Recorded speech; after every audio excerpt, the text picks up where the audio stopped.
We've been going around talking to people and asking a very simple question.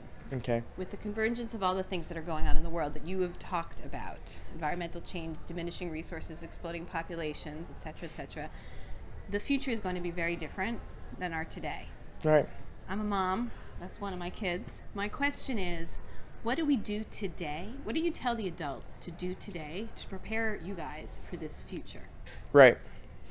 So, in 2008, I started Greening Forward. I wanted to help young people take action against the environmental issues that they care about. Because really, these issues that we talk about are not really too far off into the future. We're going to have to deal with that.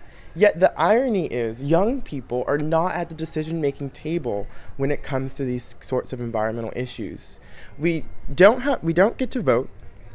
We don't often have the training that we need to build lasting, sustainable community change around environmental issues. And we just don't have decision-making power. So I think that more than anything, Greening Forward is a revolution that tells adults that we need to create opportunities for youth leadership. This room today. Right. This conference, there are so many awesome young people who were the first. We have Joshua Carrera, who was the first youth board member at Earth Echo International. Young people need to have that kind of voice. Hasib Muhammad was a part of the inaugural Keep America Beautiful Youth Advisory Council. These are things that didn't exist before. Myself, I was the first youth board member for several organizations. We need a substantive voice in environmental organizations within the environmental movement. Because when other young people see that adults care and that they're listening, they're going to want to be involved too. Because no one gives their time to something where their voice isn't heard. So as moms, as parents today, you think we just got to get our kids out there and say, you can go do this? Yes, hey, absolutely. Avery, come here. Meet Charles. Shake hands. This is Charles. No. This is Avery. And there are moms out there too, and dads who, there's some of my advice is they need to be able to provide that support. To be a sounding board. They don't have to be an environmentalist. None of the parents are out there are. But they traveled with their children and they wanted to support them with something very positive.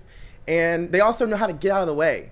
I love that too. We don't have, none of those parents, because I've worked with them all, are the people who are behind the email to it all. It's the young people. And that really creates an authentic experience for the young people as well.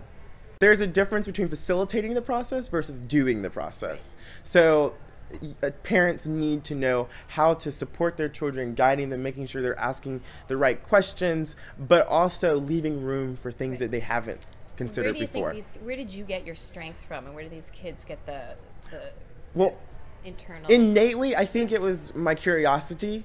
I think as an early age, I learned the word inquisitive because it was my teacher's way of telling me that I asked way too many questions. So asking about the world around me encouraged me to learn. So I have a lot of interests. The environment's just one of them. But I knew that I had to share this with other people. I knew this is where I can make my impact on the world. Amazing.